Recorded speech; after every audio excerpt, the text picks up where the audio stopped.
You're very welcome to the first Wednesday series. My name is Dora and I'm one of the co-hosts of the series. We are delighted to welcome some of the students, soon to be Masters of Creative Writing from UL. And yes, so settle in. We're excited to have you on the open mic as well, so if you haven't signed up yet, Lauren has the sign-up sheet, and she'll be happy to sign you up at the break. For a small fee. Marion is here with books as well for the break. So, same old, what you're all used to, except we're very excited to host these three writers. So, just to introduce the writers a little bit, I'll give you more on each of them in a second. We're delighted to have Sarah Moore Fitzgerald, Professor Sarah Moore Fitzgerald from UL here to talk a little bit about the program and the writers. Great. Thanks. Thank you so much, everybody. I know everybody says this about the Lime Square Poets, but how fantastic is it in the middle of Limerick City that every week people gather to listen to and to read poetry? I mean, that's a soulful statement about what our city is all about, and it's really a huge testament to all of you involved in making this and keeping it and minding it and making everyone feel so welcome as well, which we were saying, Dora and Lauren, when we met earlier. You know, there's such huge respect here for the creative act at whatever level, in whatever way, and I think that's so important, and it's great to feel so welcome. And also, none of this would happen, of course, without the Limerick Writers' Centre, that nourishing place that's been around and that encourages and endorses the creative act of all sorts in all sorts of ways. So I should have said at the beginning, and I'm glad I got a chance to say that now. So good, yeah. So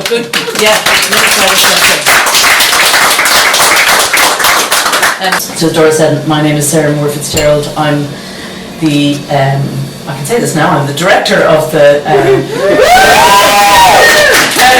creative writing, but full-time and part-time, and some of my fabulous students are here this evening to read poetry. Unfortunately, Alex can't make it, so I'm really happy to read as well, but I won't do that now, we'll wait until everyone's finished.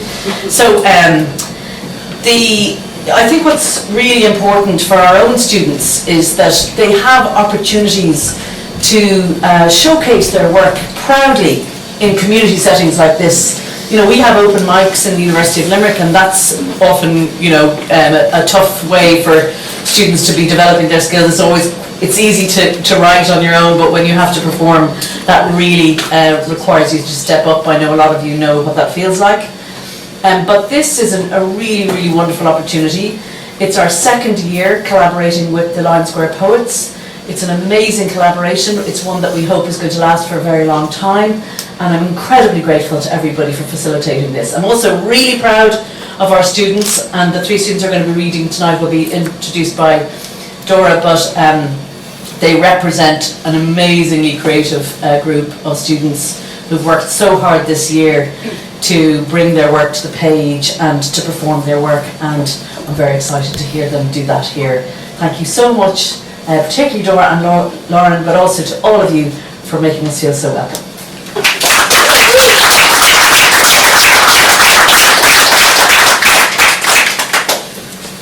I was telling Sarah earlier, and as you all know, as a host, I like keeping my role very short. So I'm just going to say a few words about each of the writers and let them read. Roisin. Roisin is an emerging writer from Ballinasloe. She tries her hand at all forms. Her latest being poetry. Her creative non-fiction was recently published in Rope's Journal out of NUIG, chronicling an unconventional upbringing. So that promises a very interesting and unique poetry reading, and we can't wait to hear you. Thanks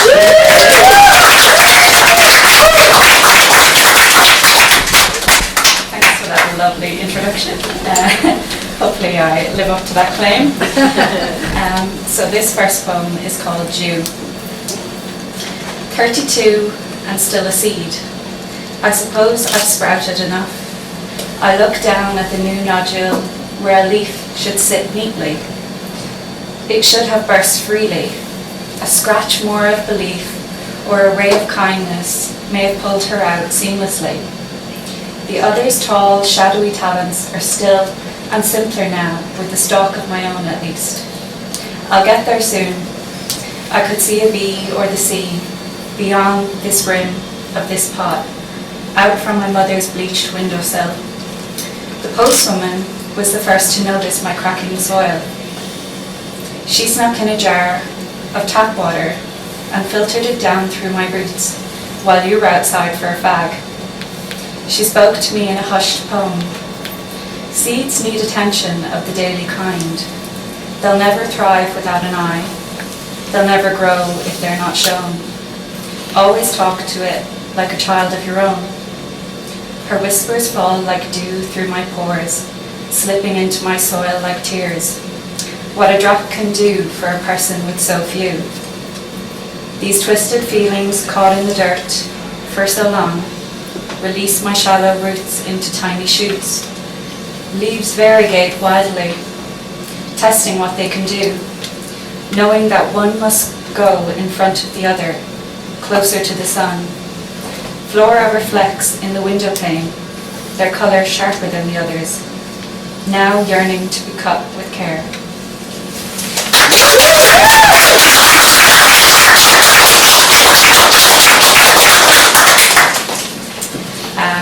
This second one is a love poem and also a eulogy to that love. I like to eulogize things before they're over, so I'm very sorry to my partner. But I think it's also romantic. So this one's called Tire. Do you remember when we let the air out of the tires? Tired of listening to that sound we couldn't locate in the pockets of stuffy silence. It wasn't the silver Yaris we always faithfully replaced. By that time, we didn't care for nostalgic sentiments. We even serviced the candy red car, a sure sign it could bring us hope. You brought it to the car wash when you hated doing that. Abandoned on the coast road to rust and tarnish like treasure, it couldn't compete with the hue of a new horizon of a road closure. We were our best on those bog roads, yielding mid-sentence, turn at the house with the asymmetrical windows. I could never drive, but I could navigate it all better than you. Did you see the flying saucer again, through the early morning fog of your commute? A Morse code of light to remind you we were missing some cosmic magic. Every week, despite the care, a new fault stopped us from spontaneously moving forward. Somewhere sitting in the body saying we couldn't chance the distance. We were never ones for sitting with indecision. If only it were more like a crash, you said, but the weekly maintenance was enough to write us off. Now you'll be seen on your vintage purple bike, the one you cycle the length of Ireland on. I'll walk on the same agile foot, without supports, still stronger than yours. We'll go to places never to be ours. Won't drive around aimlessly tethered, knowing I'll never feel safer ever than sitting cross-legged in your passenger seat. Thank you.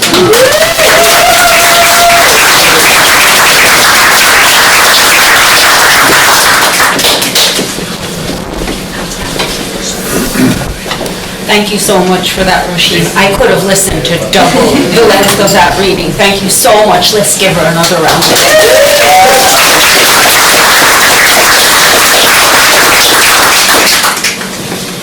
The next writer who I'm delighted to ask up is Liam Horan.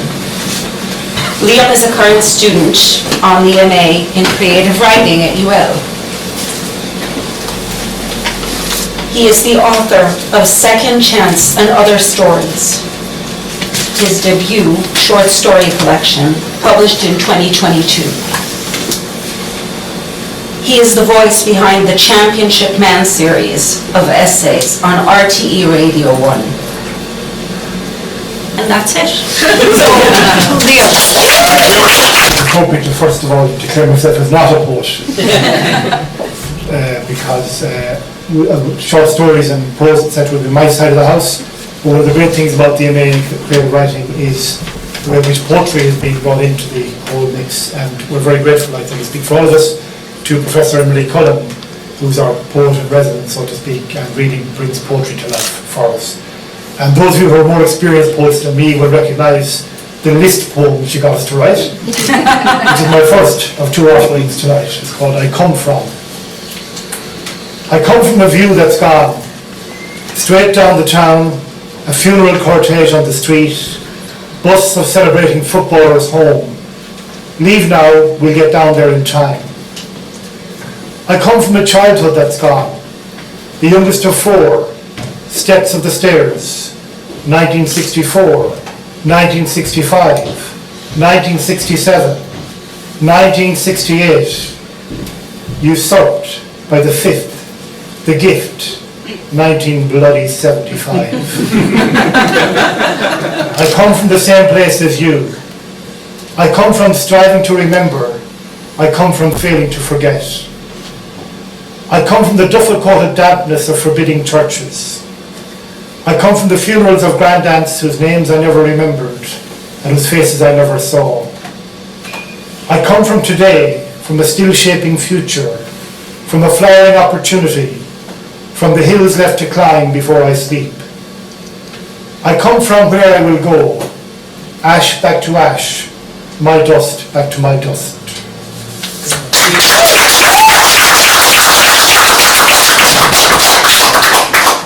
As one of the younger students on the program out there, it might come as a surprise that a certain morbidity attends my writing. Which I tend to write about. I have a friend in Dublin, one of my early readers, who called me Dr. Death. And I'm one of the world's least morbid people, actually, but I keep writing about death. It is a very fertile area, so this one is called Silence Unimproved. He, says the woman in the queue, to some, or maybe all of us, he got it hard to die. And then again she clarifies, as if we'd asked, he didn't want to die either. Isn't that the funny thing about it? Not ha-ha funny, but I could make out anyway. What is wrong with people? Can't they speak less and lower, if at all?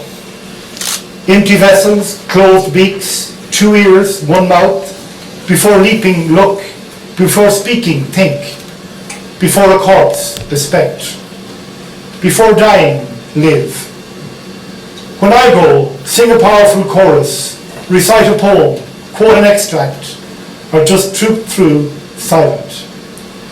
Tears if you insist, a tidy swoon, lovely, but no blubbering. And don't hold up the queue in mourn or interrogation. Where do you fit in a bra? Maybe she doesn't. If you can't improve the silence, don't try. I'll understand.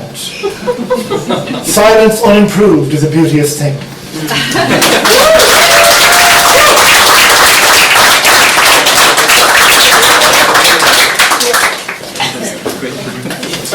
Thank you, Liam. And you say you're not a poet. Come on, let's give him another round.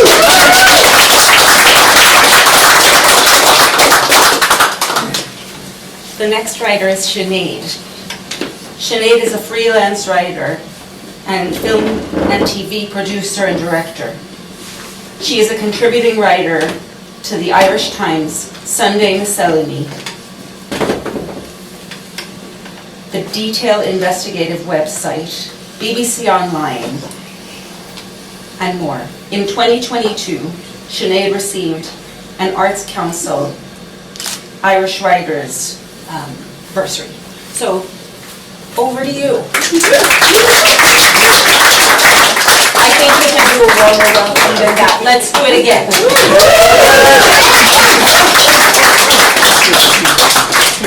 Thank you. I think that bio was ripped off my LinkedIn page because what I actually wrote note for this was that I haven't, I'm a student in UL and I rediscovered poetry for the first time since my leaving cert this year. So this is my very first time reading prose, so please be gentle. I'm a Dub, have been living between Dublin and Limerick this year while studying at UL, and I've been staying in a place not too far from People's Park. So this poem is about People's Park. It's called Lost and Found. The sign says Lost Child Point in People's Park. I pause a while to ponder how many might be found. A jackdaw caws a warning. 2 women's limbs clash in the gazebo. Flashes of orange gloves, blue leggings. The limestone Minister for War looks on. Daffodils erupt. Sunbursts from mud, tilting towards dog walkers, buggy pushers, school uniform boys, Josh and Joke, the boxers, friends again, limp off to buy their lattes. Swings, slide, seesaws up, down, balance the rush of life. Children bounce on a trampoline, parents chat, check their phones. I dare not linger long, childless, suspicious. Ceramic cows, silent mosaic stare, clusters of colourful pansies, pigeons coo, traffic moves in the distance. Crisp air nibbles my cheeks, time to leave this tiny patch of paradise. Jackdaw keeps watch as I pass through the gate, perched over the sign, no children found today.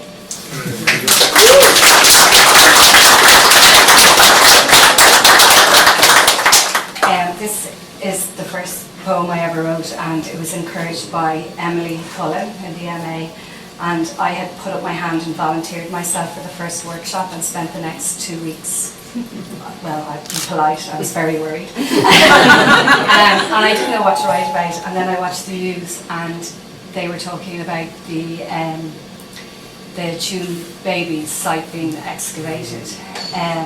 And I've actually been there and seen there, so I decided that's what I'd write about. It's called Psalm 796. Wind creaks an empty swing. No peals of laughter haunt this playground. A bell tolls out the Angelus. Sacrifices glint in the shadow of her gaze. Soothers not to suckle, rattles never raised.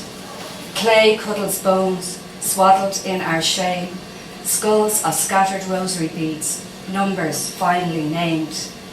Disposable, diseased, dug from Mother Earth, whispered septic sins, pious purity rebirthed.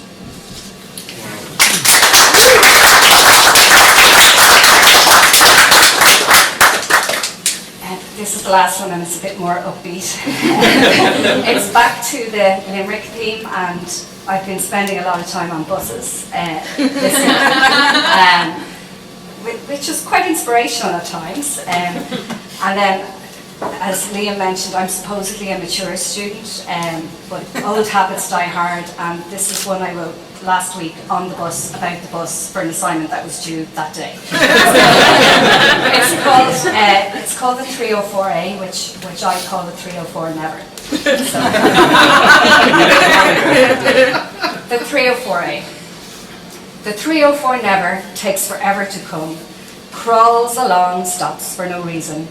Rain drips, blood pressure bubbles, then boils, dead late for college again. Grey heads bent, screens demand attention, stuck. I stare out the window. See a bumblebee buzzing round a triangle, spring flowers, budding colour, smile at premature beauty. Wait, mid-March, must be too soon. Tree leans on bus, weight of world hangs off bare branches. News buzzes with shamrock and trump, make America great, while Earth he'll dismantle, one bee, one tree at a time.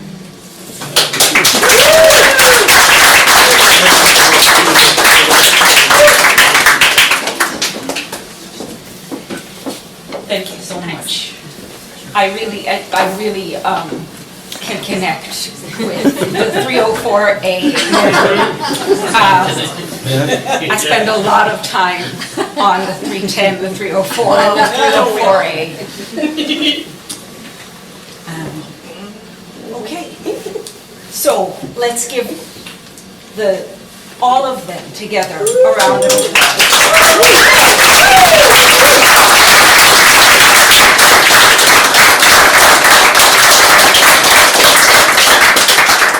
Liam, if you brought copies of your book, I didn't. they go. Can we get them online? Thank you. Cora is forever giving out to me for not bringing copies, although today I was good. But yeah, it's a good habit to get into. So now, if we can call upon Sarah to read, that would be great. Thanks a million. I meant to say, of course, that none of this would be possible without our wonderful Professor Emily Cullen, who is our poet in residence at the University of Limerick, and as Liam said so rightly, has brought poetry to all of us. She has everybody writing poems, including me, which I never thought would happen. One of the things I've been teaching for many years, and one of the things I've often training teachers, and I say, never ask your students to do things that you wouldn't be prepared to do yourself. And so therefore, I've often said, I have to read my own work even though I'm nervous about it. And also I wasn't expecting to read today, but because Alex, our dear Alex, couldn't make it today, the other piece of advice I have for students as well is always learn a couple of things off by heart in case you didn't bring anything. So I'm only going to be able to recite the two poems of mine that I know. I think I know them. So this first one is dedicated to the life and death of Anne Lovett, whose death still casts a very long shadow over all of us, and it's called A Hard Rain. Before my unprotected death and the death of my small boy, there was a catch on my bicycle chain that I had planned to fix. The bite of a fresh apple gave me secret, buried joy. The taste of milk and honey made me sick. In the ceiling of my room, a crack appeared. There was badness in the church's holy smell and threaded whispers sloping around the town and cruel jokes I could not comprehend. Above all things, they told me to be nice, insisted on the shape of every truth. Smile, they said, that old and wearisome advice. How come they didn't know I would refuse? There was the dying of my light, my hope, Our Lady's stone abandonment of grace. I wrapped my little child inside my coat, and a hard rain fell, dark and cold, against my face.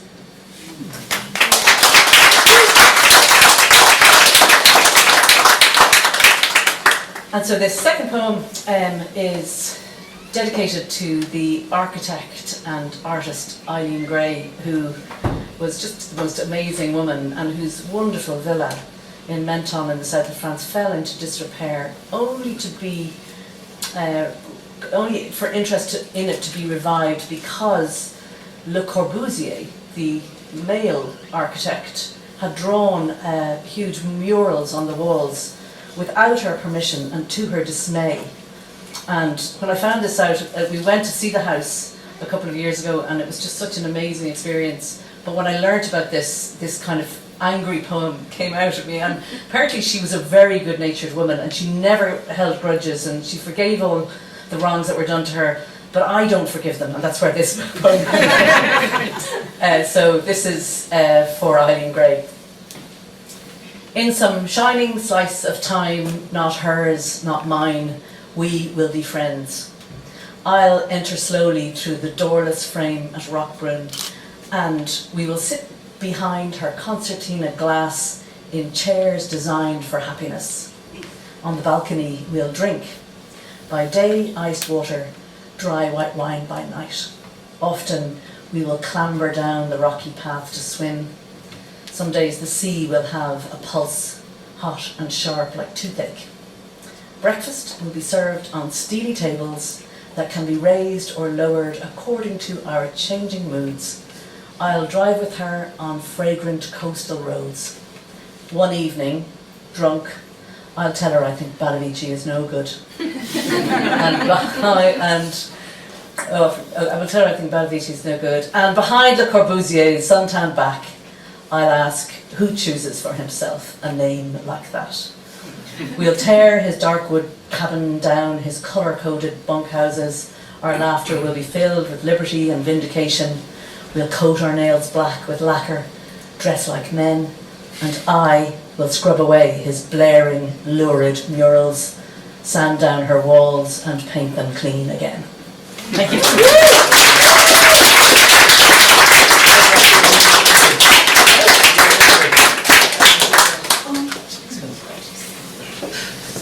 Thank you so much, Sarah, Liam, Rasheen, and Sinead. Thank you all for a lovely, lovely opening to the evening and a reading many of us will remember for a very long time. Thank you very much. Thank you.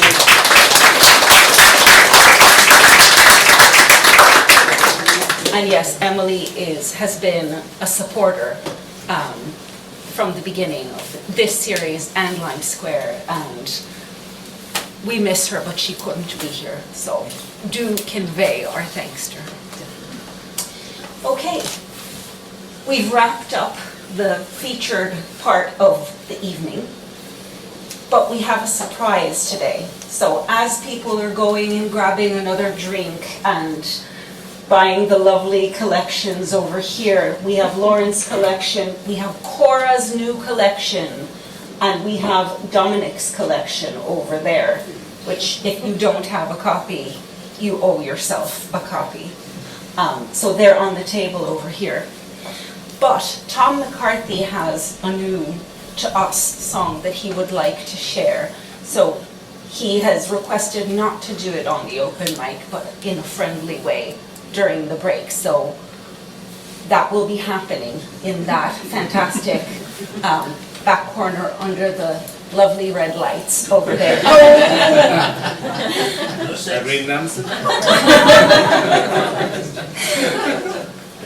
So we will take 5-ish minutes for drinks and songs, and we'll be back.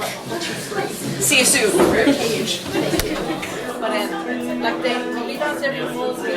We have seen some brilliant poetry here tonight. I want you to be a little bit more excited. Thank you. My name is Lauren. I'm going to be your hostess for the open mic. And I'm very excited. We have some brilliant writers coming up here this evening. And yeah, to kick us off firstly, we have a poet who has just brought out their debut poetry collection. They have been around for a while. They've come to a few First Wednesday events before. It's not their first time in the White House. But could everyone please give it up for Mr. Dominic Taylor? Thanks a million, Lauren. And I'd just like to thank everybody who came to my launch there just a month ago now.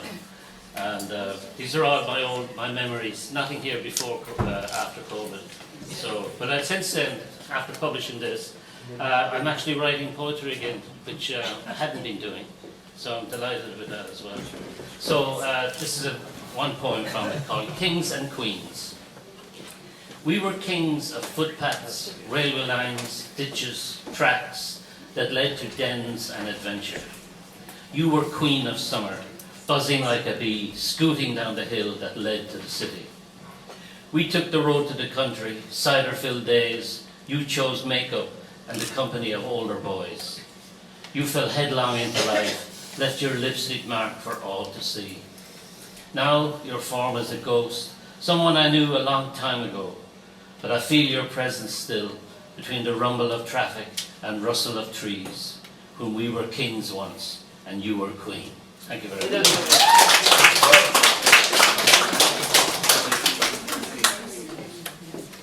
Thank you very much, Dominic. Dominic's book is for sale over here. And I meant to say it as we're passing by. Can we give a big round of applause for Tom and his music?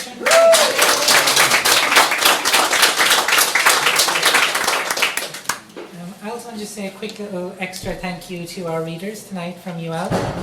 We had the wonderful poet, but not a poet, Liam. We had Sinead, who shared her inspirational bus journeys with us, we can all relate to, a little bit too much. And not only Roisin, but Roisin's poor partner. And I'd also like to thank you all in general. We were very happy to have the writers here tonight, and I was happy to be at their Creative Writing Festival, completely unconnected. It was very fun.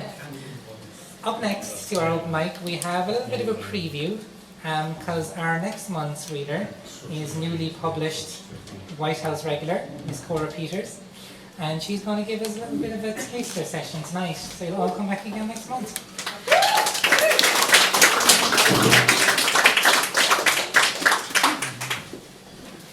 Thank you, Laura. Very well. Stay on the theme of death, I think, tonight, and this is about, what happens to people's clothes and their coats and that when they die. So, lovely, jolly. But, okay, the cashmere coat. I thought it was you when I saw your cashmere coat that Christmas Eve on Bond Street, and I followed you. I marked you in the distance, terrified you'd stray. My breath became untamed. My ears heard nothing but the rushing gush of blood. The shocker is now a mute ballet. The vines around my memory fell away, and vineyards of our life spilled out unfettered and brought me back to winter in Berlin. Remember, it was there I bought the cashmere coat for you, my winter soldier, and how it bristled in the frost atop the Reichstag, whilst you smoked a Captain Black cigar and nipped on gin. Now, passing the Eden Gallery, I see the face reflected, stunningly grotesque from within a crystal frame layered upon a photographic image. A Jonas Lariche, Baroque Act 1. Your cashmere coat, less blessed by a frail and famished frame, smelt of dampness and sweet afton. The mapping of his face, shaped by a life amongst the ragged people, shone sallow in the low-hung winter sun. Now, driven by compulsion and intrigue, I follow to a Bona Bijou bar. They are sitting drinking whiskey and speaking in the long-forgotten language of Polari, to old friends lost in time. Mantilate, Yolelente, Nishte. Your cashmere coat takes on another life, to keep this old gent warm and live his story. I knew that I would think of him often and pray that he was safe. At the crossroads of our little Bohemia, I turn east into the street, and with a lonesome feeling, head for Charing Cross Station. Now, thanks for listening.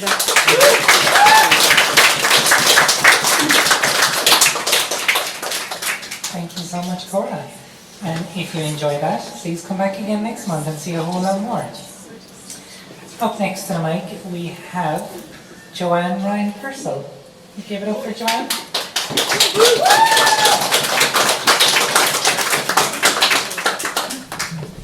Hello, thank you very much. And I just wrote my own adaptation of The Children of Lear. And for anyone who doesn't know The Children of Lear, it's just an old Irish myth about 4 swans who get transformed and cursed. 4 children who get transformed into swans and they're cursed for 900 years. And Lear, the father, he runs down to the lake and he discovers his children. So I'm just going to read you that little excerpt that I've written it through prose poetry. So here we go. My heart was in my mouth. It was pumping behind my eyes and in my throat. I was terrified, petrified. I heard a voice. I know that voice. I heard it shout, "Father!" I started to run, to follow the voice, to find her. I heard it again, and it led me to the lake shore. I looked across the water and waited for another call. I shouted her name, Fanula, but there was no response. The reeds rustled beside me. I jumped at the sound. A head of a swan peered at me. I thought, "Don't mock me, you stupid bird." I looked once more over the lake and turned to go to Bovdarik. I stopped when I heard, "Father." I spun around immediately, my eyes landing on the swan. The reeds rustled again. 3 more came out. "Father, Aoife did this. She wanted to take us away from you. She couldn't kill us, so she cursed us instead. We have to stay in the water. We can't touch land, and we can't touch you. The curse wouldn't allow it." I stared. I couldn't understand. But then it hit me. These are my children. I started to breathe heavily. All I could think was, these are my children. Tears choked me as I tried to breathe. All I could think was, these are my children. I looked at them. I gazed into the eyes of the swans, eyes that have the likeness of my children. I gazed and gazed and gazed. That's all I read today.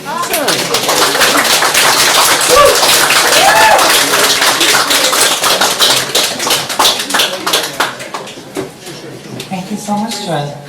I'll just very casually walk you up to the mic and be like, Harry wrote Children in the Air. It's fine, it's fine. That was wonderful. We hope we get to hear more maybe in the future. Thank you very much. Up next, we have one of our finest regulars, Mr. Martin Murphy.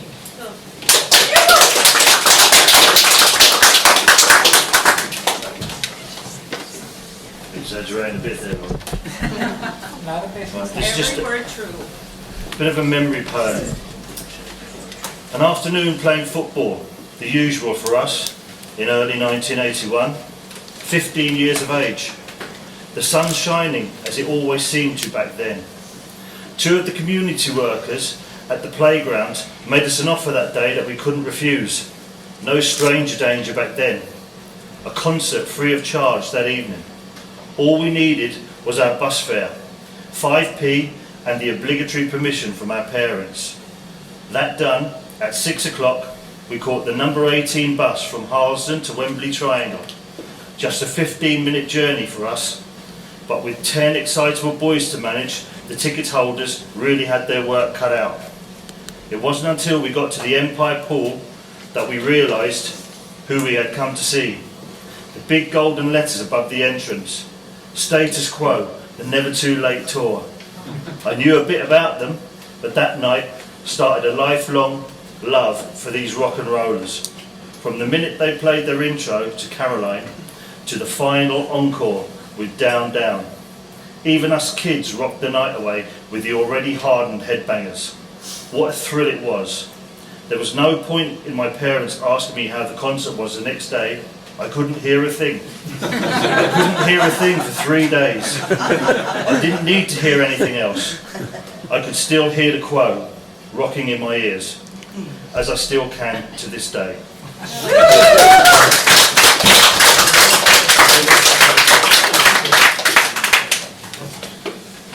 Thank you so much, Martin. We have Owen Devereux up next, but I don't know if Owen is here, I don't think. I don't think he is. Didn't see him. No. I don't want to harp on this too much, but it's funny, I was thinking a conversation started up in the break about kind of, I think, badly treated poetry spouses. So, Owen over here, who is Dora's partner, and Aisling back here is my partner, have set up a sport group. So if there are any other spouses here that would like to join, there will be a sign-up sheet, and you'll be all very welcome. I know it's tough, it's very difficult. I said my partner there a second ago, but actually officially, as of 2 weeks ago, Aisling is my wife.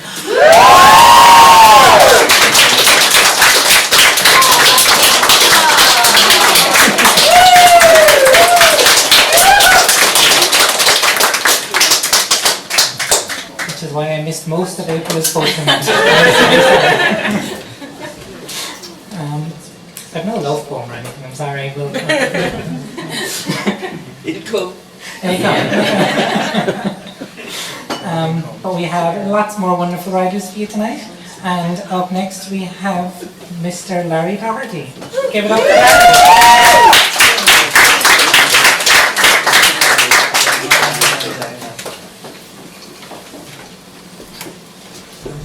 Well done to all the UL readers. I was part of online workshops around the COVID times with Emily Cullen, so the three follow-on craft of poetry workshops with her, and she's amazing. So don't judge her by my poem tonight.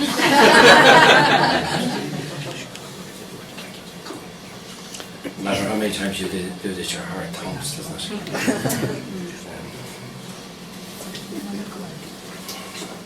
This is called rhubarb. And you know, actors are told if they're acting in a scene where they're in the background, just to say those words, rhubarb. It covers all the vowels, consonants. And you know, in terms of so the start of my poem, it's deal with real rhubarb, but gradually move into the rubbish or language of rhubarb. Rhubarb. The man's garden grew grand red stalks of champagne rhubarb. The woman baked rhubarb tarts, the only bitter word from her.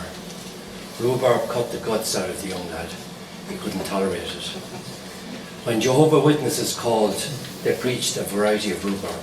The man gifted them in return chapter and verse of rhubarb. The Redemptorists on Mission Week, sermon boiling rhubarb. Family rosary litanously flavoured by sheaves of rhubarb trimmings. Gay Byrne, Joe Duffy, Pat Kenny, fluent in classical rhubarb. Rhubarb. We grew up on bloody rhubarb. Christian brothers kept stalks of rhubarb in their cassocks that they dished out liberally. Stalks of throbbing red on boys' hands, legs and backsides. Rhubarb for days. Mothers and babies clerically rhubarbed away. Rhubarb whispers silenced the town. Shameful rhubarb. Soon silent, forgotten rhubarb. And still the flow of rhubarb juices mesmerizes and confounds. Difficult to distinguish true rhubarb from fake. Politicians train in rhubarb workshops, get their teeth into it, makes their eyes water.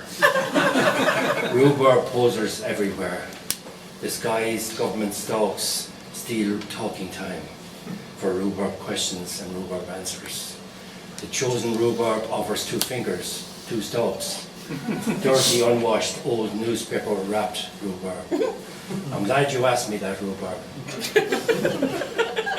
We have been consistent all along in rhubarb explaining this bitter question.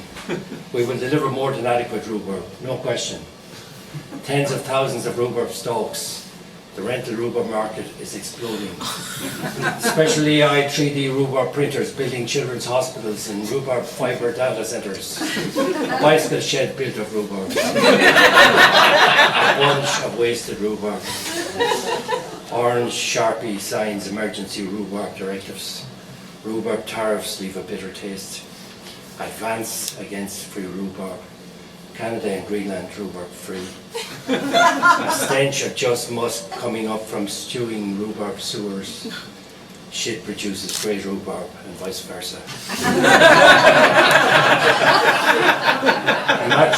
Macho males love raw red rhubarb stalks.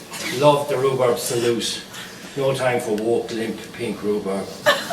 Make rhubarb great again. Make rhubarb with just dessert. Rhubarb plantations in the Gaza Riviera. Zionist rhubarb, their final solution, for God's sake. A bitter rhubarb solution. Was always the rhubarb plan. Drones of catastrophic rhubarb. Obliteration, starvation, ethnic cleansing, genocide. The world silent. Rhubarb silence. Rhubarb acceptance. Let them eat bloody rhubarb, painful bloody rhubarb. Let them drink our rhubarb tears, our silent rhubarb tears. No sugarcoating this. Rhubarb. You either love it or hate it. Thank you.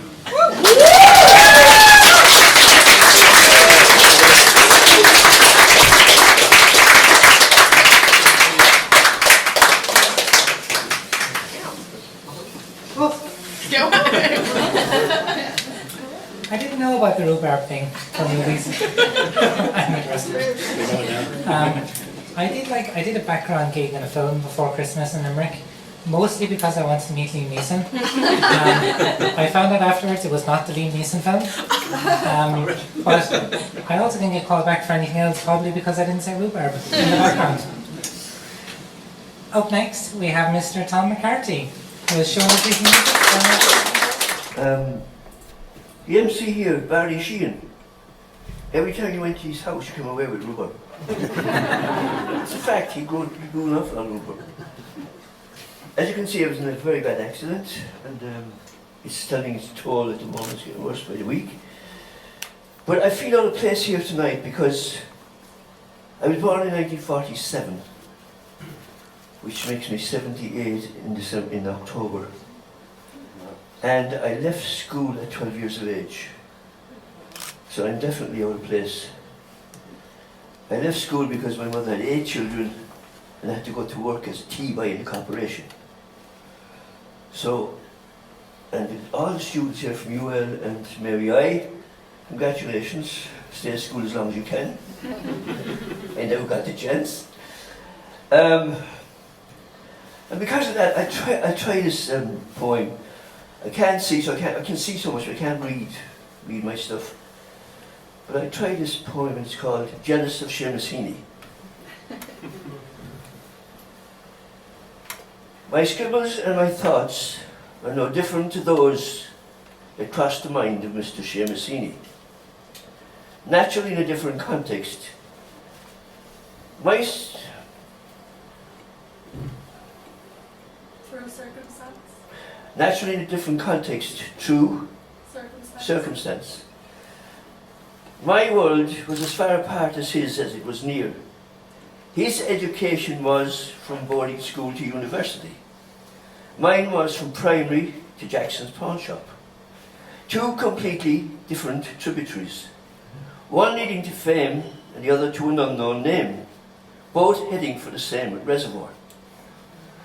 I was looking at the cooking apples hanging from their branches overhead the galvanized roof of Tom and Cassidy's shed when hearing the sad news of the passing of one of Ireland's most famed. Like Mr. Heaney's poetry, the branches on the trees never ceased to amaze me, flourishing year in, year out. The trunk that branch's sperm was hidden from view, getting no praise or credit for producing the famous cooking apple, for producing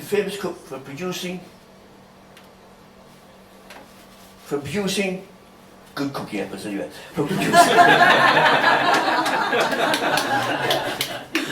For producing cooking apples to bake or to stew, unlike Seamus, who soaked up all the praise for his praise for his simplicity. I wonder, would he agree with me when I say that there are no poets, there never was, only interpreters plagiarizing works already submitted by the universe.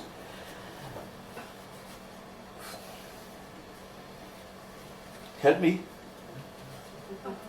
A trade he himself was good at?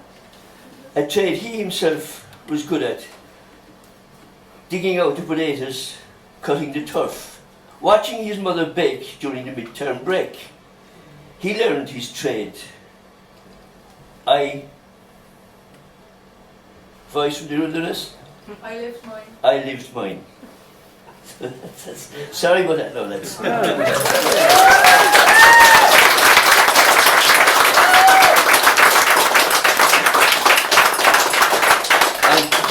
Just to get some of my pride back, I'll do one short one.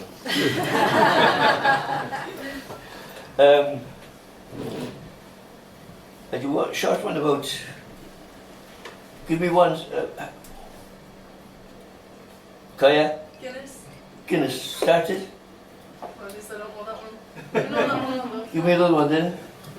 Dolphins. Oh, that's too long. Wait. You come up. I was once a fresh green leaf, no worries, no regrets, but now I'm trapped inside a box. They call me cigarettes. I find it hard to breathe in here. I'm screaming, let me out. And when you do, you light me up and put me in your mouth. I was once a fresh green leaf, no threat to anyone, but now I'm trapped inside your lungs. My life has just begun. I strive to make your breathing hard and make you cough and choke. I'll block up all your arteries, I tell you I'm no joke. I'll get revenge for all the times you put me in your mouth. I'll let you breathe me in, but you'll never blow me out. I'll cast a shadow deep and wide, far across your chest, and listen to you gasp for air until your last request. You were once so fine and strong, no worries, no regrets, but now you're trapped inside a box because of cigarettes. Thank you.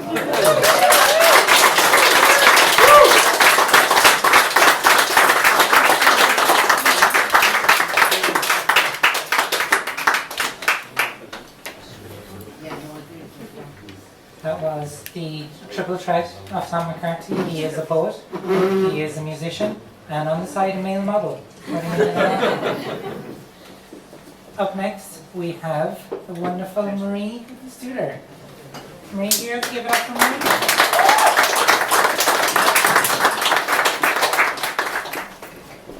Thanks, Lauren.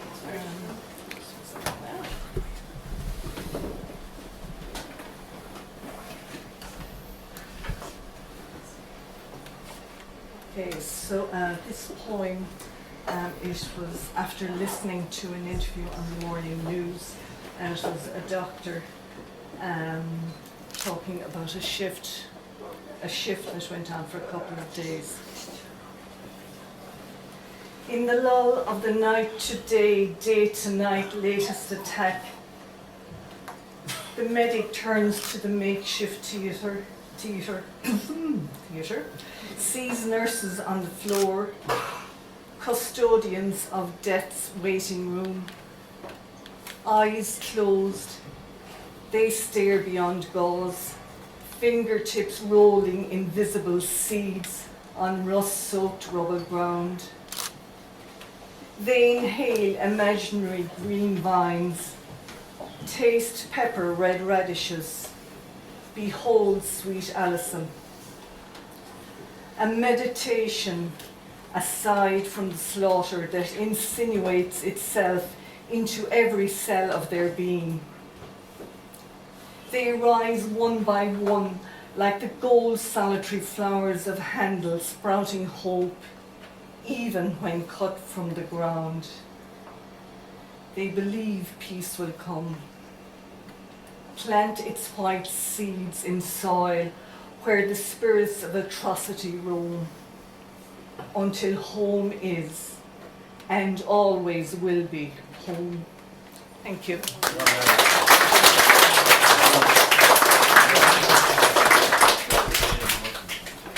Thank you so much, Marie. Amazing as always. I realised in this fine little book, I just happened to pick up on the table, Quarter Life Crisis, available in all good, that table over there. I do actually have one love poem, so I might do it. Yeah. To celebrate my marriage that might not last very long, more than a love poem. But fuck it. It was a good one. It's been a lovely 2 weeks.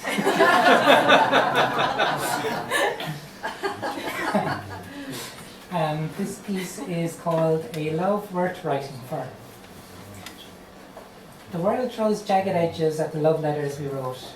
It pierces the spot where you scribble the word perfection. Being together is not always easy, but we learn to fold the paper into poems so that the rips are protected with phrases and pages of vows to fight for each other in impermanent ink.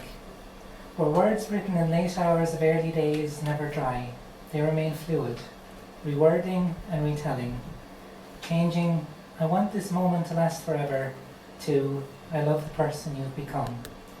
Changing, I will take away the pain, to, I will hold you for as long or as short as you need. You are not the person I fell in love with in those first moments. You are the culmination of 1,000 different versions of you, each of whom, at some point, made my tummy flutter with the feel of young love.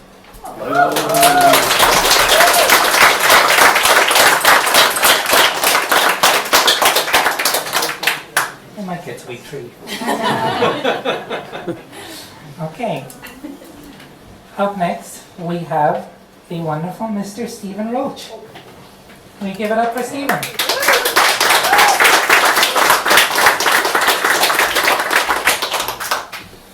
Was not expecting that. I have 2 poems this evening. One I just wrote kind of raw, so it's not edited, but it's about memories. It's called Cherish It. sitting down by the riverside, all my thoughts on my mind, rushing water, making everything flow, watching my memories skip past like stones. Broken dreams, silly poems, on my knees making tones, trying to describe what's in my mind, trying to ignite my memories and bring them to life, made into words that can be read or heard inside your mind, in hopes that the memories will swirl to life and bring it out, the times you cherish in your life. I can see it growing within your eyes, moonlight glistening, dancing among the starry skies. Cherish those moments, cherish those times, because they are what's left of these beautiful times. Cherish it and smile.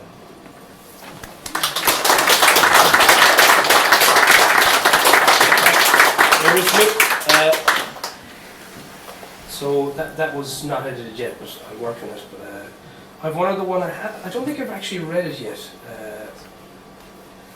When I've been out and about, so give me 1 second. I actually have a copy of it here handy, so bear with me.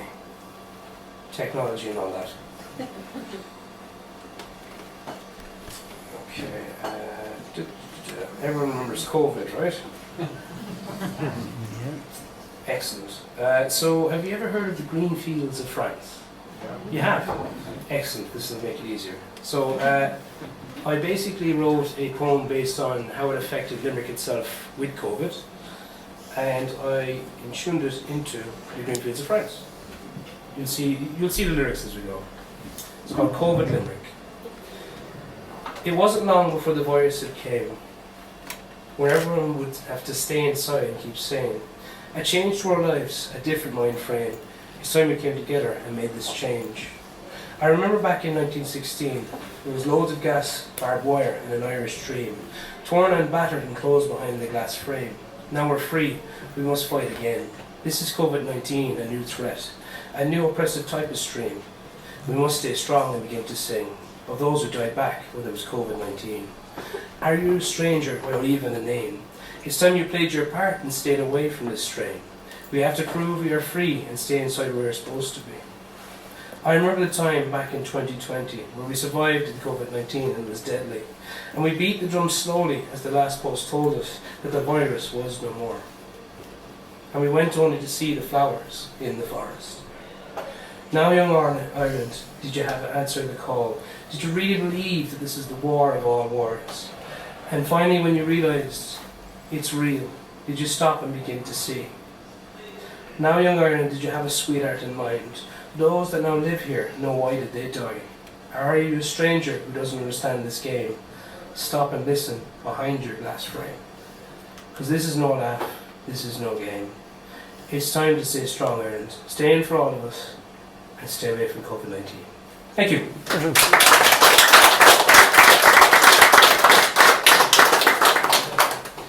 Thank you so much to Stephen, his wonderful poems, and his very wonderful hat.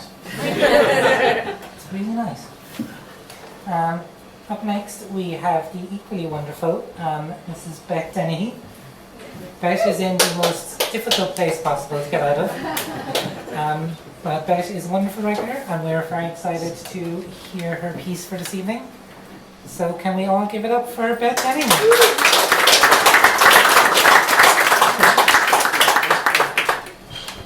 Susie's son, for Tom McCarthy. That's Tom back there. Susie pawned her husband's best suit to stretch a soldier's pay. We had butter on our bread, never margarine. Tom's world was patched with care. A newspaper round before school, small change for his mum. We had butter on our bread, never margarine. The strict canons of boxing gave his life a code, recalling the words of his mentor. Keep moving, stay focused, and dance. From rapture to torment, from death, his first love weaves her magic through his soul. his grey eyes silently say, "Where you are, I was." She's only 6. Grandpa Tom will always be there, carrying her school bag, holding her hand. In the glow of companionable love, they walk on. We had butter on our bread, never margarine.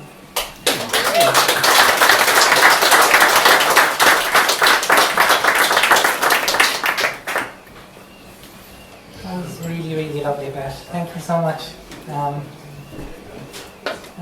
Fair play, Tom. You know, it's nice to get a poem written about you. It's a good thing you have poet friends. You know, they keep you kind of immortalised a little bit. Up next, we have Valentine. Give it up for Valentine. Also a very difficult place to get out of. Valentine's become one of our more recent regulars, and I'm very excited to hear this. Hello. My first poem is called "Sometimes Things Scare Me." Looming over the river, the moon swished flat like a billion-mile-wide mirror, cold and luminous. I reach out, brush the dusty, crunchy, tato-crumb surface, gritty like an old couch. Revulsion shivers ice brightness down my spine. I have no choice. I press my palms flat on the moon and push. There's a slight give, but it's very big and heavy. A crack forms under my hand. I push again, and my whole arm breaks through the shell of the moon. I am coated with dripping silver liquid, and the moon falls apart.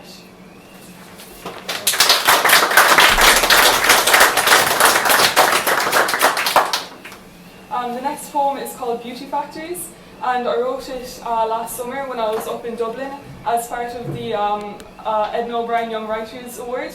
And the anthology that we made is finally out this week, so I'll read this poem. Beauty Factories. Science puts forward a world in which even the smallest particle is accounted for. We have yet to discover them all, maybe, yet to fully understand them, but they exist. They are real. But what biology textbook can locate for me the exact position of an emotion as it moves through your spiritual digestive system before ending up, sometimes sitting undiscovered for years, in an ever-hungry warm fold beneath your stomach? Turn instead to poetry. Miles beneath the surface, fish like clouds dark glowing, lit by their own biological processes, they have no conception of the world above. Reality to them is crushing weight, whale falls and dark. They float like thoughts. What world lies unseen above us? Science tells us only the known exists. Progress will roll all things to comprehension in the end. But there is an ocean in every head. You feel it sloshing as you walk, as you talk. As you swallow the known air, your skull drowns. Darwin turns, world draw, gravity, the promise that the more present you are in the world, the more things will come to you. Physicality, bodies pressing on the world, tugging and tugging, planets rolling to each other, marbles in the sky. Sometimes you come across a younger writer, new writer like Valentine and like some of our performers tonight, and you're just like, someday I'm going to look back and be like, I knew them back when, before they were famous. We might give Valentine one more round of applause because they need...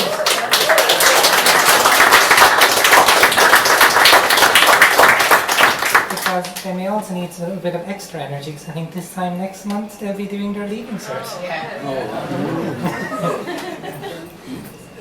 But you can still make it here next month, it'll be fine. It'll be fine. Here. It'll be fine. Thank you so much, all. And up next to the mic, can we have Mr. Tom Maloney? Give it up for Tom, everybody. Thanks very much. So, I have a book here, and the last line of it comes from Dante's Inferno. It's called "To See at Last the Stars." So that the character in the book is not the major character. He's got a good part in it nevertheless. And he's, when I read a bit about him, it's called, his name is Midnight Cowboy. I'm talking here about reynards, in other words foxes, and giving voice to foxes. Anyway, Midnight Cowboy glimpses heaven at Knockera Bridge.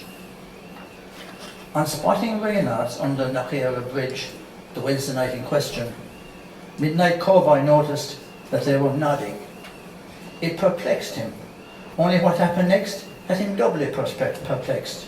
Jesus, they're like bidders at an auction. A nod and the couple pair off, not bothering with preliminaries, any available spot, and they're away, grinding the corn with the abandon of mongrels at the back of the village monument at 3 o'clock in the morning. After observing couple after couple hooking up in the aforesaid way, he was in no doubt that he was glimpsing heaven on earth. An open-air sex party under the Knockera Bridge. A voice from nowhere shouted, "Hey you!" A Reynard, displaying a turn of foot that would flatter an Olympic sprinter, was racing towards Midnight Cowboy. Shagget, Midnight Cowboy thought, crouching even more, accepting that running away from the sprinter zooming towards him was naive to say the least. "You dirty old shagger, what do you think you're on about?" the sprinter said, on coming face to face with Midnight Cowboy. "You're not one of those zealots, are you, by any chance?" "Do I look like a zealot? I was minding my own business and they noticed this, whatever it is." "Well," Midnight Cowboy stopped trying to justify his voyeurism, gazing instead in the direction of a couple who were putting on a last tango in Paris performance. The sentry said, "Having notions of gate crashing away? If it's looking you're into, I'll have you know that kind of thing is frowned upon here." Midnight Cowboy said nothing, but the sentry wasn't letting up. "ID, any idea? My name is Midnight Cowboy and I'm from Lownagopple. And I've a good nose. Besides, make love, not war's my motto." He then nodded and said, "I wouldn't mind." The sentry thought, "I don't believe it." The mangy gorrier's hanking for a hook-up. "Are you a virgin, Midnight Cowboy?" Midnight Cowboy didn't answer. It had the sentry assuming that the question was an insult. "It takes all kinds to make a world," the sentry said. "More important though, I've never seen you with a vixen. Do you have one or..." The sentry hesitated before continuing. "Maybe you're not into vixens. There's plenty of Reynolds like that up there if you're that way orientated. Rest your mind, all tastes turn up here, no questions asked." Midnight Cowboy hadn't smiled for a long time, but the sentry's conceptions, preconceptions, misconceptions, or whatever they were, as well as his invitation to take part, was up there with any Woodstock, electric picnic, funky rhythms, big house orgies, rock and roll stuff, or any other beyond belief shenanigans that devils have been noted for. Thank you.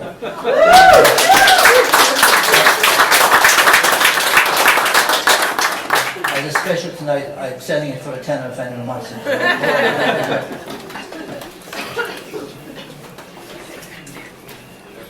Thank you so much, Tom. Actually, I read Dante's Inferno when I was a teenager, which sounds impressive, except for I didn't understand the fucking word of it. Dante's Inferno is a very brilliant piece of writing that is, a lot of it is just made up of references to other kind of books and people. Like, it's like going to see a new Marvel movie. If you haven't watched the other movie or the Disney TV shows, you're not really going to get it. But it's very, very good. Up next to the mic, we have Mr. Joe Healy. We'll give it up for Joe, everybody.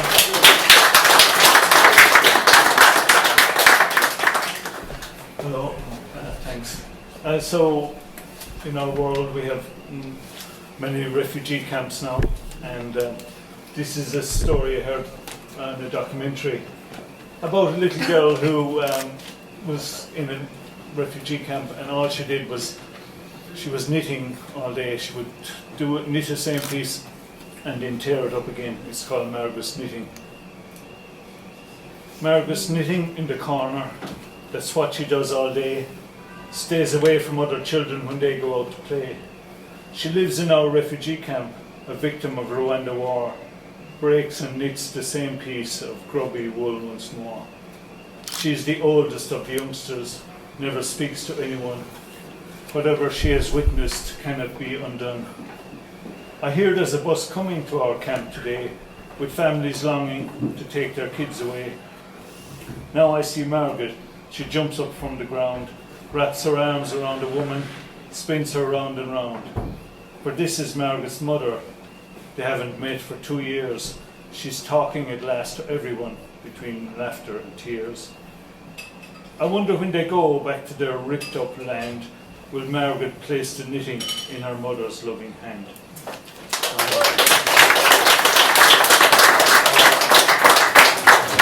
Have we time for a short hurling poem? So you all know Gerard Hegarty. He plays with the great Limerick team I have. But my neighbour played in goals, and my neighbour's name is Peter, and so I got, and Gerard Hegarty plays in a club called St. Patrick, so this is a poem, it's called St. Peter and St. Patrick. St. Patrick bore down in goals, last minute of the game. To draw with Fine Kilmeady was his only aim. The shot was struck so sweetly, while watching held their breath. For an all-star hitting the ball, 'twas bound to hit the net. But what the city boys didn't know, we had our own saint at the gate. Peter stopped and cleared the ball. Hagar's team were bet. The ref blew the final whistle. The cup was coming west. Can't wait for next season to show them who's the best.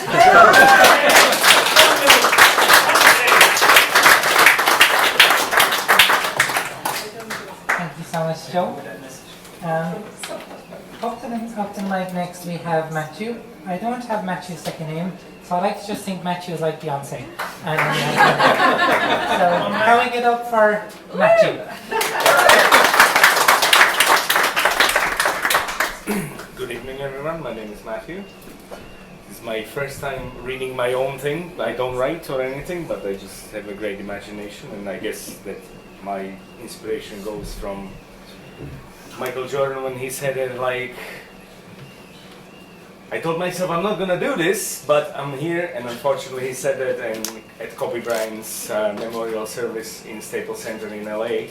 But so this one is basketball related. I don't know if anybody follows basketball, but this is to game 1 between Oklahoma City and Denver Nuggets, which was a great game. So I just wanted to appreciate the quality of the players. So this is called MVP.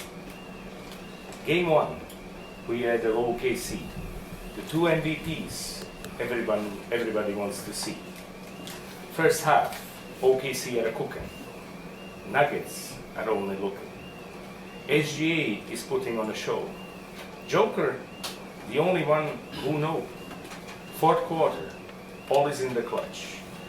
Jokic starts to show his touch. Chet goes to the line, but Denver, no, they'll be fine. 1 rebound is all it took. Now the ball is in the hands of Russell Westbrook. What a pass. Gordon lets it fly. You can feel OKC is going, oh my. Their blood is getting thinner. Air Gordon hits a game winner.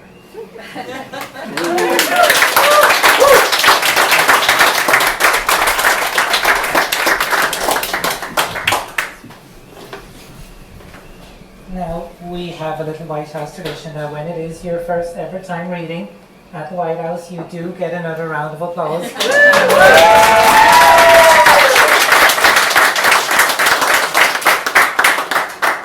And we also like to say that we hope it won't be your last time reading here with us. I'll be back, don't worry. Up next, we have our very own Gwyl Gore, somewhere. Is he hiding? Tommy. Can we all give it up for Tommy Collins?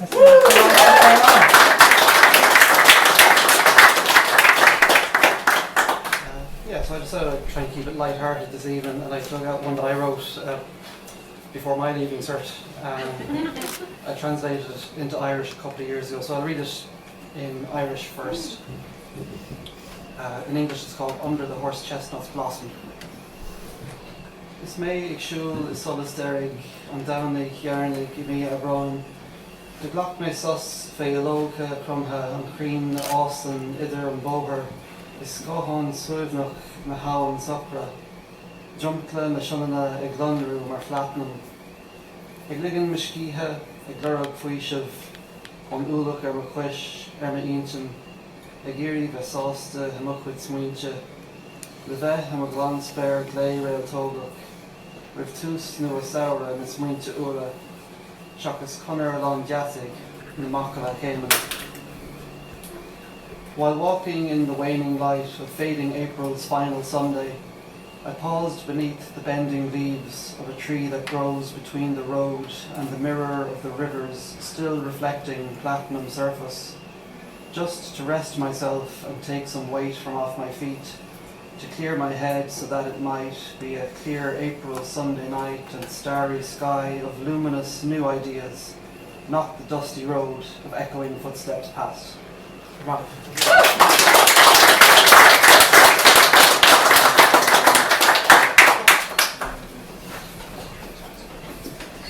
And that is Tommy, my aunt's favourite poet, which still hurts a little bit. Up next to the mic is Shay. Please, everybody, give it up for Shay.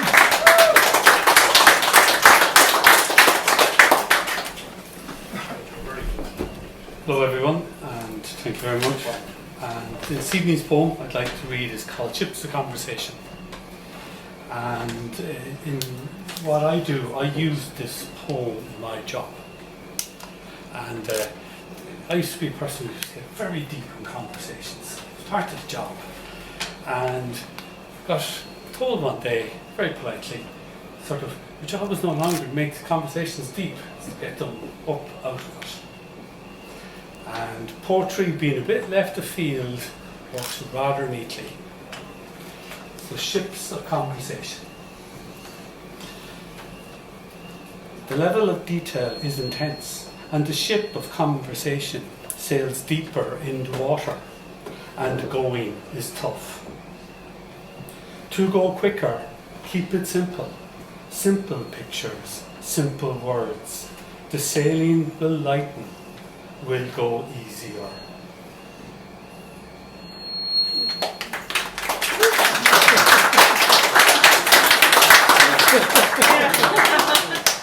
It's a shape poem. And yeah, I dropped that into a conversation, and it's a different type of conversation afterwards.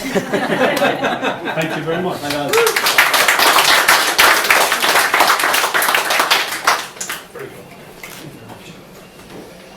I do love that idea of just like using poetry in your like daily work as much as you can. And that's impressive since I am an engineer. that is impressive. I do like to be able to like make the conversations, you know, shorter and your answers to poetry is a wonderful decision.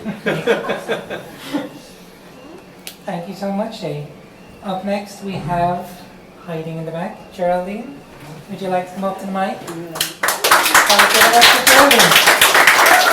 Marion has pointed out that this is Geraldine's glorious return to return. These are all hard acts to follow, but anyway, this is just a bit of Limerick humour. Uncle Jim. My grandma got a letter all the way from New York, just to let her know that Uncle Jim had kicked his claws. His family was wondering if they could send his ashes home and scatter him around in the place where he was known. Oh Jesus, he went to New York over 50 years ago.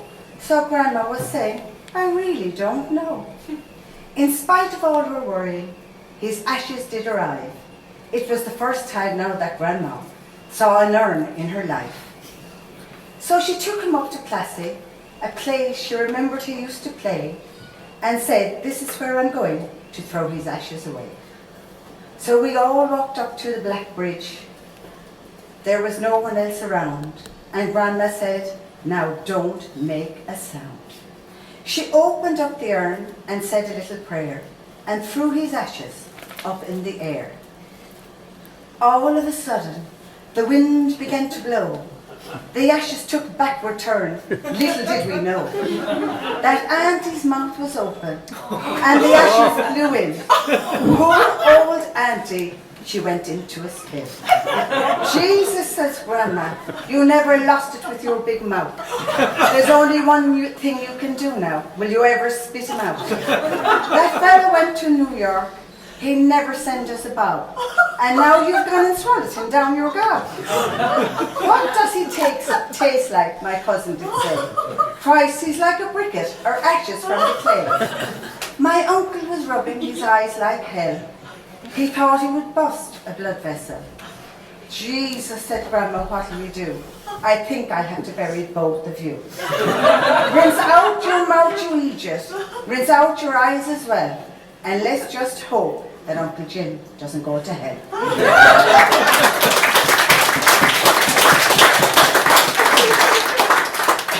And this is just another little brief thing I had in the health scare, but anyway. I'm not sure if I heard a knock at the door. Did I hear it again? Did someone come in? There wasn't a sound, but I felt there was someone hanging around. Was this a break-in? But actually, there had already been. He crept inside me, how could I know? This guy works very slow. He picked his target and then he attacked, hoping I wouldn't be able to fight back. He took his lodgings in my left breast. I couldn't have dreamt what could have come next. An unwelcome guest decided to stay inside my body. He wouldn't go away. Then I had to raise the alarm, hoping he hadn't done too much harm. Oh, but he was a clever guy, the rarest of all intruders. They had a job to get him out. They called him Mr. Hard Luck Tumor. He was sent off to the USA to test his strength and power. Waiting for the verdict, every second was like an hour. Some mopping up needed to be done, just to make sure he hadn't run. I started a journey, one I thought I'd never have to take, but it was the only way to get rid of that snake.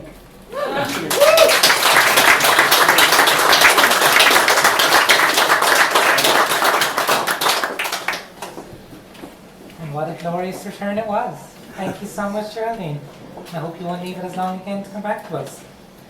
Our final poet of the evening, the last but very, very much not least, can everyone please give it up for the wonderful Dora.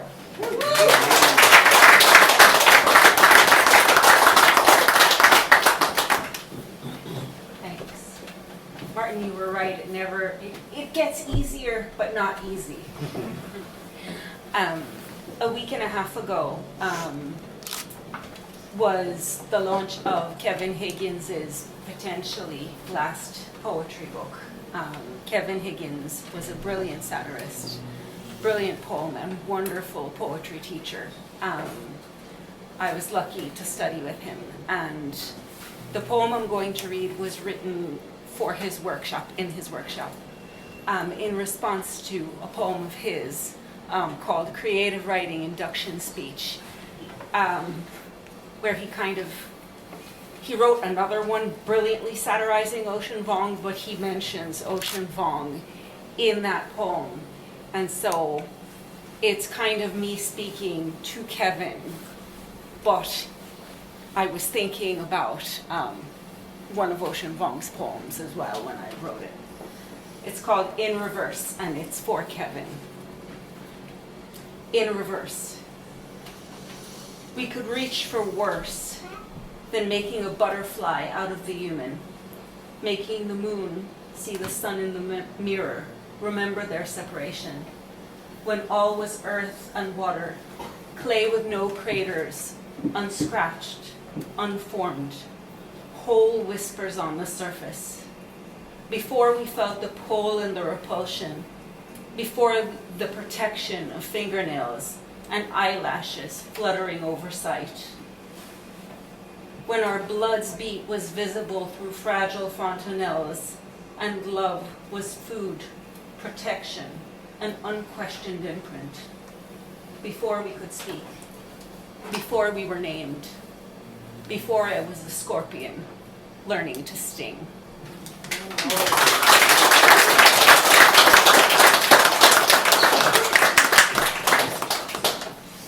Always wonderful, always fantastic, Dora, whose book is for sale on the way out. that is pretty much us for this evening. I'd like to very quickly thank the White House for hosting us, the wonderful Marion, Pat and Dominic who helped make all of this happen. I would like to give a very big shout out, and let's take a deep breath for this, to Dominic, Cora, Joanne, Martin, Larry, Marie, Tom, Stephen, Beth, Valentine, Tom, Joe, Matthew, Tommy, Shay, Geraldine and Dor for your readings.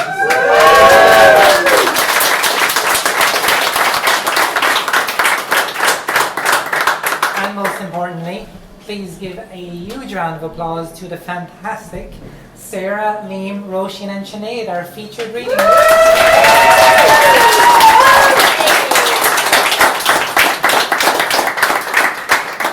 And finally, just to say, you got a little bit of a taster tonight, and next month we will have the wonderful Cora Peters back to us again in featured spot. So please come back to our favourite night of the month. Hope some of your favourite night of the month. We will be here the first Wednesday every month. And thank you all for coming. See you next time.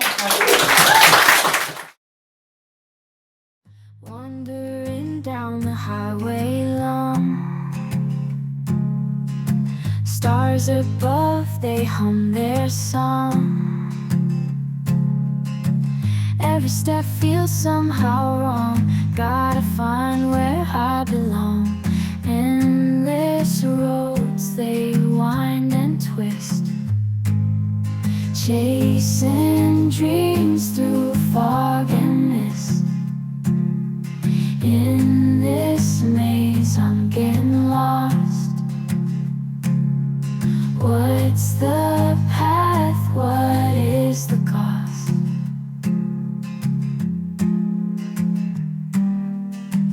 Heartbeats sync with midnight trains. Life's uncertain, filled with strains. Seeking answers through the rain. Will I find it? Will